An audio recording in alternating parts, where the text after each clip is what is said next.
సున్నా వంటి మీ జీవితమును మన్నాతో నింపే మధుర కీర్తన, రోజుకో కీర్తన, చింతలను పోగొట్టే దీవెన. ఆగస్టు 4. నేటి మన ధ్యాన భాగము 87వ కీర్తన 1 నుండి 7 వచనాలు. ఆయన పట్టణపు పునాది పరిశుద్ధ పర్వతముల మీద వేయబడి ఉన్నది. యాకోబు నివాసములన్నిటికంటే సియోను గుమ్మములు యెహోవాకు ప్రియములై ఉన్నవి. దేవుని పట్టణమా, మనుషులు నిన్ను గూర్చి మిక్కిలి గొప్ప సంగతులు చెప్పుకొందురు. రహబును, ఐగుప్తు, బబులోనును నాకు పరిచయులని నేను తెలియజెప్పుచున్నాను. ఫిలిష్తీయ, తూరు, కూషులను చూడుము, వీరు అచ్చట జన్మించిరని అందురు. ప్రతి జనము దానిలోనే జన్మించిననియు, సర్వోన్నతుడు తానే దాన్ని స్థిరపరిచిననియు సియోనును గూర్చి చెప్పుకొందురు. యెహోవా జనముల సంఖ్య వ్రాయించినప్పుడు ఈ జనము అక్కడ జన్మించినని సెలవిచ్చును. పాటలు పాడుచు, వాద్యములు వాయించుచు, మా ఓటలన్నీయు నీ యందే ఉన్నవని వారందరూ. ప్రియమైన దేవుని బిడ్డలారా, ఈ ఉదయకాల సమయంలో ప్రభు యొక్క ప్రశస్తమైన కృప మీకు తోడై ఉండునుగాక. ఎలా ఉన్నారు? బాగున్నారు కదూ? ఈ లోకంలో మనకు నచ్చిన కొన్ని ప్రత్యేక స్థలాలు ఉంటాయి. అది పాత ఇల్లు కావచ్చు, లేక మన స్కూల్ కావచ్చు, అది ఒక సంఘం కావచ్చు, లేక దేవుడు మిమ్మను సంధించిన చర్చి బిల్డింగ్ కావచ్చు.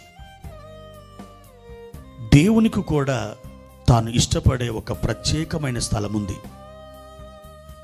2వ వచనములో ఇలాగ వ్రాయబడి ఉన్నది: యాకోబు నివాసములన్నిటికంటే సియోను గుమ్మములు యెహోవాకు ప్రియములై ఉన్నవి. కీర్తనకారుడు దేవుని పట్టణం గురించి ప్రస్తావిస్తున్నాడు. సియోను క్రైస్తవులకు కూడా ఎంతో ప్రాముఖ్యమైన స్థలం. కానీ మన పౌరస్థితి పరలోకపు సియోనులో ఉన్నది. ఫిలిప్పీలకు రాసిన పత్రిక 3వ అధ్యాయము 20వ వచనంలో పౌలు గారు ఇలా చెబుతున్నాడు: మన పౌరస్థితి పరలోకమునందున్నది. అక్కడి బంగారు వీధులలో ఏదో ఒక రోజు మనం నడుస్తాం.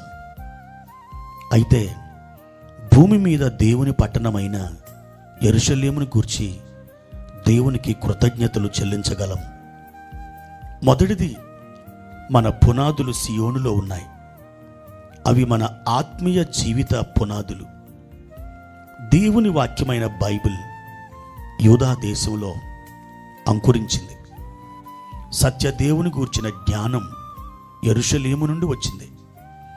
దేవుని కుమారుడైన లోకరక్షకుడు యూదా దేశం నుండే వచ్చాడు. రెండవదిగా, మన కుటుంబం సియోనులో ఉంది.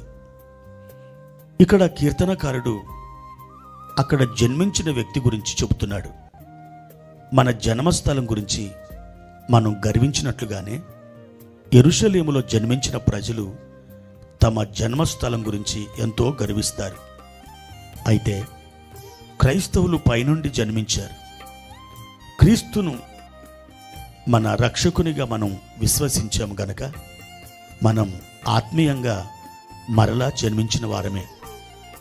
మనం జన్మించింది పైనుండి, అనగా పరలోకము నుండి మనం జన్మించాం. మూడవదిగా, మన ఓటలు సియోనులో ఉన్నాయి.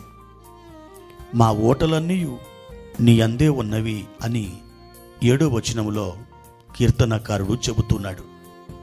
ఓటలంటే మన ఉత్సాహానికి, మన బలానికి, మన ఆత్మీయ శక్తికి నిదర్శనం. అవన్నీ మన పరలోకపు సియోనులో నుండి మనకి వస్తాయి. ప్రియమైన దేవుని బిడ్డలారా, క్రీస్తునందు విశ్వాసులు పరలోకపు సియోను పౌరులు. మీరు దేవుని పట్టణపు పౌరులేనా? లేనట్లయితే ఆయనను మీ రక్షకునిగా మీరు విశ్వసించండి. సియోనుకి మీరు కూడా యాత్రను ప్రారంభించండి. అప్పుడు దేవుని అధికమైన కృప మిమ్మల్ని దర్శిస్తుంది. ఆయన మహిమ మిమ్మల్ని కమ్ముకుంటుంది. ప్రార్థన. ప్రియమైన తండ్రి, మీ ఘనమైన నామానికి వందనాలు. ఈ ఉదయకాల సమయంలో మీరు మా యందు చూపిన కృపను బట్టి వందనాలు చెల్లిస్తున్నాం. మా పౌరస్థితి పరలోకం నందున్నదని మీ వాక్యము ద్వారా మీరు మాకు తెలియచేశారు. మా తండ్రి, ఈ లోక సంబంధులము కాదు, మేము పరలోక సంబంధులం. అక్కడి నుండే మేము కనిపెట్టుకొని ఉన్నాం. మా తండ్రి, మమ్మల్ని శ్రేష్టమైన మీ ఓటలతో, మీ భాగ్యాలతో మమ్మల్ని నింపినందుకై వందనాలు. ఈ ఉదయకాలం మమ్మల్ని అందరినీ ఒకసారి దర్శించండి. మీ ఆత్మ సంబంధమైన ఈవులతో మమ్మల్ని నింపి మహిమ, ఘనత, ప్రభావములు పొందుకొనుమని యేసు నామములో అడిగి వేడుకుంటున్నాము తండ్రి. ఆమెన్.